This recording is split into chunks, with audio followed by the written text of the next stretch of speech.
민병희 교육감이 3선 연임 제한으로 더 이상 출마가 불가능한 가운데 내년 선거에 뛰어들겠다는 후보들이 넘쳐나고 있습니다. 이광재 국회의원에 이어 최문순 강원도지사가 대권 도전을 선언했습니다. 도전 공백을 걱정하는 비판의 목소리도 나오고 있습니다. 연안 여객선 할인 이용권 바다로가 판매되고 있는데 정작 강원 동해안 울릉 항로에는 쓸 수 없습니다. 코로나19 확산으로 지난해 국내 사행산업 실적이 크게 악화되면서 중독 예방 치유 사업에 차질이 우려됩니다. 안녕하십니까. 뉴스데스크 강원입니다. 내년 6일 지방선거에 민병희 교육감이 3선 연임 제한으로 더 이상 출마가 불가능해지면서 선거에 뛰어들겠다는 후보들이 넘쳐나고 있습니다. 강화길 기자가 보도합니다. 학교 운영위원들이 뽑는 간선제에서 주민들이 직접 뽑는 첫 직선제로 교육감을 선출한 2010년 6.2 지방선거. 세 번 치른 주민직선 강원도 교육감 선거는 줄곧 전교조와 비전교조 출신 대결로 압축됐습니다. 이 구도에서 전교조 출신인 민병희 교육감은 내리 3선을 했습니다. 그런데 3선 연임 제한으로 민 교육감이 더 이상 출마할 수 없게 되면서 선거판이 요동치고 있습니다. 새로운 강원교육 수장 자리를 노리는 인물들이 어느 선거 때보다 넘쳐나고 있습니다. 일단 전교조 출신 인사들의 행보가 줄을 잇고 있습니다. 민교육감과 함께 일을 하고 있는 강사명 강원도교육청 기획조정관, 교육감 비서실장 출신의 문태호, 현직 고등학교 교사인 황기면, 셋 다 전교조 출신입니다. 반면 비전교조 출신은 전직 중등음악교사였던 민성숙, 춘천교육장 출신인 신경호, 강원도 초등교장협의회 회장인 유대균, 강원교총 회장인 조백송이 나섭니다. 이 밖에도 출마를 공식화하지는 않았지만 선거 구도를 살펴보고 출마를 저울질하는 후보들도 적지 않습니다. 교육감 선거는 정당 공천이 없지만 단체장과 지방의원 선거 바람에 적지 않은 영향을 받기 때문입니다.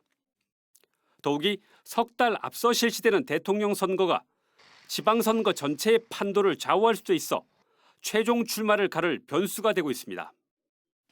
이와 함께 후보 단일화가 교육감 선거의 승부처가 될 것이라는 전망이 높습니다.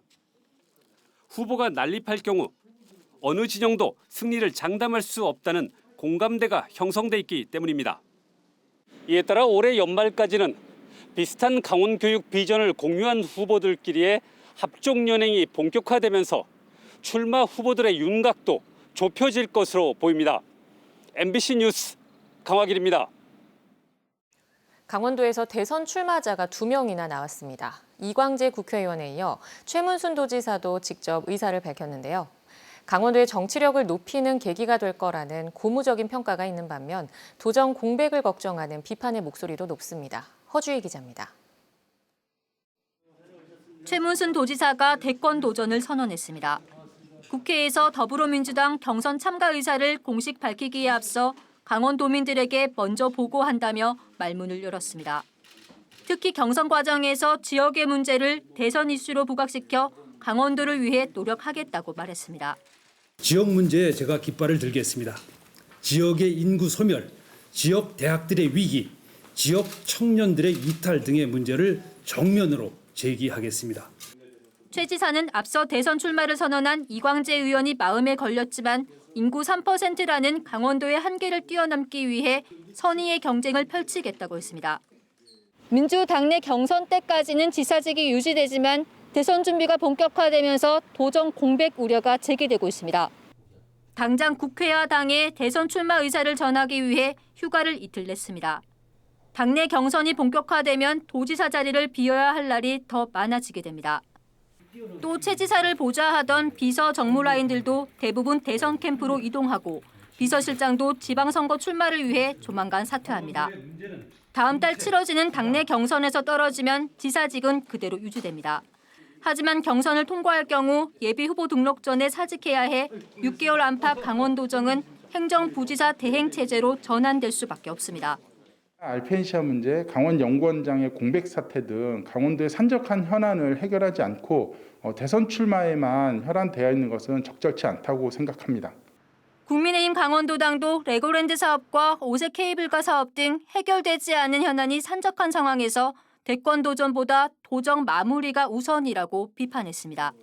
MBC 뉴스 허주입니다. 동해 지역 시멘트 공장과 관련한 코로나19 확진자가 오늘 4명 추가됐습니다. 동해시는 기존 확진자의 동거가족과 직장 동료 등 4명이 자가격리 해제 전 검사에서 확진 판정을 받았다고 밝혔습니다. 동해시의 시멘트 공장과 관련해 지난달 23일부터 발생한 코로나19 누적 확진자 수는 15명으로 늘었습니다. 태백에서는 평창 확진자와 접촉한 A씨가 확진됐고 A씨와 접촉한 3명이 추가 확진됐습니다. 또 강릉에서는 10대 확진자가 발생해 감염 경로를 조사하고 있습니다.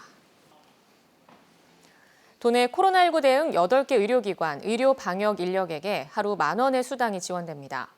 강원도는 코로나19 대응 인력의 처우 개선을 위해 도 차원의 보상이 필요하다고 판단하고 재난관리기금으로 10억 원을 편성해 지원하기로 했습니다. 대상은 올해 코로나19 대응 의료기관 8곳에 감염병 전담 병상에 투입된 의사와 간호사, 의료기사, 청소와 방역 등 병실 출입 인력들입니다. 해양수산부는 섬 지역 여행 활성화를 위해 연안 여객선 할인 이용권 바다로를 판매하고 있습니다. 그런데 정작 강원 동해안 울릉 항로에는 쓸 수가 없는데요. 김영호 기자가 그 이유를 알아봤습니다. 연안 여객선 할인 이용권 바다로는 도입 초기 시즌권과 청년만을 대상으로 하다 최근 들어 연중 이용권과 가족권까지 확대됐습니다. 섬을 운항하는 70에서 80개 연안 항로 120여 척의 여객선이 할인 제도에 동참하고 있습니다. 성수기를 제외하고 평일은 50%, 주말에도 20% 요금이 할인됩니다. 티켓 판매량도 해마다 50%씩 늘면서 인기를 끌고 있습니다. 이용객이 늘고 대상까지 확대되고 있지만 동해안에서 울릉도로 가는 항로는 지난해에 이어 올해도 할인 대상에서 제외됐습니다. 경북권의 울릉 항로는 가족을 제외한 청년 개인만 할인 혜택을 받을 수 있고 강원권 항로는 할인 혜택이 없습니다. 강원 동해안에서 울릉도 여객선을 운항하는 선사는 기상 악화로 인한 결항으로 대체 선박 투입 시 할인 이용객의 좌석 배정이 어렵고 비성수기에도 여객선 이용객이 많아 할인 제도를 반기지 않고 있습니다. 선박 회사의 이 실상이라든가 이런 부분을 정확하게 들여다보지 않고 정책을 밀어붙인 거다. 내년에 한번 다시 코로나 좀 좋아지고 하면 검토해 볼 테니까 내년은 선사도 어렵고 이런 상황이라서 도저히 할 수 있는 입장은 못 된다. 울릉 항로 선사들은 경상북도 주민들에게 여객선 운임을 할인해주는 제도를 더 선호하고 있습니다. 강원과 경북의 어느 항로에서나 울릉도 여객선을 탑승하는 경북 도민에게 요금의 50%가 할인되는데 할인액의 30%는 경상북도가 지원합니다. 반면 해수부의 할인 제도는 고객 만족도 조사에서 약간의 인센티브 점수를 주는 게 전부입니다.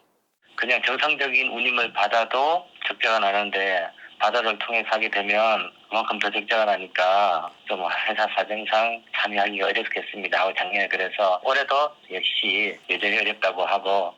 정부의 여객선 이용 할인 제도는 선사들의 자율적인 참여를 전제로 추진됐지만 시간이 지난 만큼 제도 개선이 필요한 상황입니다. MBC 뉴스 김영호입니다. 지난해 코로나19 확산으로 강원랜드 카지노를 비롯한 국내 사행산업 실적이 크게 악화됐습니다. 이 때문에 중독 예방 치유 부담금이 줄어 관련 사업 차질이 우려되고 있습니다. 조규환 기자입니다. 지난해 7개 국내 사행산업의 고객 지급금을 뺀 순매출액은 5조 8,443억 원, 1년 전 9조 8,498억 원과 비교해 거의 절반 가까이 줄었습니다. 코로나19 영향으로 사업장들이 제대로 문을 열지 못했기 때문입니다. 고객 입장이 어려웠던 경마와 경륜, 경정이 80% 이상, 강원랜드 카지노는 70% 정도 줄었습니다. 반면 대면 접촉이 상대적으로 적은 스포츠 토토 등 체육진흥 투표권은 4%밖에 줄지 않았고 복권은 오히려 10% 이상 늘었습니다. 지난 2007년 사행산업통합감독위원회가 출범한 이후 순매출액 규모가 줄어든 것은 2017년 이후 두 번째입니다. 카지노뿐만 아니라 경마나 경륜 같은 경주를 포함해가지고 감소폭이 19년도 대비해서는 한 70에서 90% 정도 감소를 해서 아마 사업장의 그 경영에는 좀 많이 어려움을 겪었던 한 해가 되지 않았나. 이렇다 보니 숨 매출액 일부로 조성하는 중독 예방 치유 부담금도 1년 전보다 34%가량 줄었습니다. 매년 200억 원 안팎이 부과됐는데 올해는 131억 원에 불과해 관련 사업에도 차질이 우려됩니다. 30% 감소분에 대해서는 그 부분을 좀 활용을 해가지고 충당을 할 거는 같은데, 다만 저희도 우려하는 거는 감소가 지속적으로 일어날 경우에는 여유자금에 대한 부분도 제가 조금 부담으로 작용하지 않을까. 사가미는 올해 사행산업 매출 총량을 지난해보다 1,248억 원 늘어난 10조 2,402억 원으로 정했습니다. 국내 총생산 GDP 기준으로 매출 총량이 매년 정해지기 때문인데 코로나19 영향으로 지난해에 이어 올해도 사업장들이 매출 총량을 채우기는 쉽지 않을 전망입니다. 한편 올해 1분기 강원랜드 매출액은 지난해보다 58.7% 줄어든 974억 원이며 영업 손실은 409억 원이었습니다. MBC 뉴스 조규환입니다.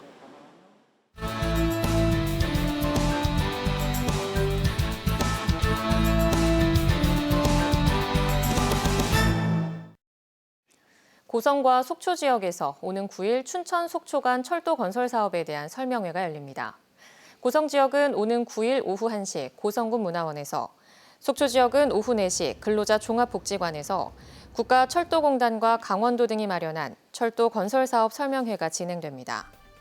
설명회에서는 전반적인 사업 방향과 2027년까지 이루어지는 공사기간 일정 등이 제시될 전망입니다. 또 오늘부터 오는 28일까지 속초시청 신성장사업과와 노학동 주민센터, 고성군청 이청사와 토성면 행정복지센터에서 환경영향평가 초안을 열람할 수 있습니다.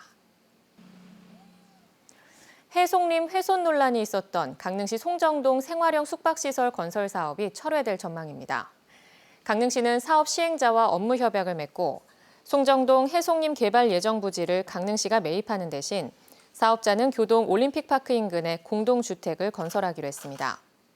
사업 시행자는 2019년 강릉시의 생활형 숙박시설 건축 허가를 신청해 강릉시가 이를 불허하자 강원도에 행정심판을 제기해 승소한 바 있습니다.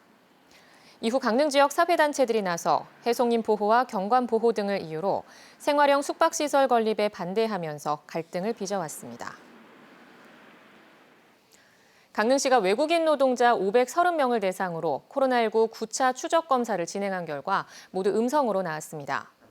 이로써 지난달 27일 외국인 확진자가 발생한 이후 닷새째 외국인 노동자 확진자가 나오지 않고 있습니다. 한편 지난달 1일 이후 강릉에서 발생한 외국인 확진자는 모두 109명으로 집계됐습니다. 강릉을 비롯해 전국 7곳에 이산가족 화상상봉장이 추가로 설치됩니다. 통일부는 기존 서울과 부산, 춘천 등 전국 13곳의 화상상봉장에 더해 강릉, 안동, 전주 등 증설 대상 7곳을 선정해 9월 추석 전까지 설치할 계획입니다. 그동안 화상상봉장 수가 부족하고 서울을 제외하고는 권역별로 한두 곳에 불과해 고령층 이상 가족이 이용하기에는 접근성이 떨어진다는 지적을 받아왔습니다. 강원 세계 산림엑스포 조직위원회와 강원도, 강원지역 대학총장협의회는 오늘 춘천 세종호텔에서 2022 강원 세계 산림엑스포 성공 개최를 위한 업무 협약을 맺었습니다. 이들 기관은 도내 대학생들의 국제 행사 참여를 비롯해 학술회의나 통역, 자원봉사 등 다방면에서 협조하기로 했습니다. 강원 세계 산림엑스포는 내년 5월 4일부터 6월 5일까지 설악에서 금강권을 연결하는 고성과 속초, 인제, 양양 일원에서 정부 승인 국제 행사로 치러집니다.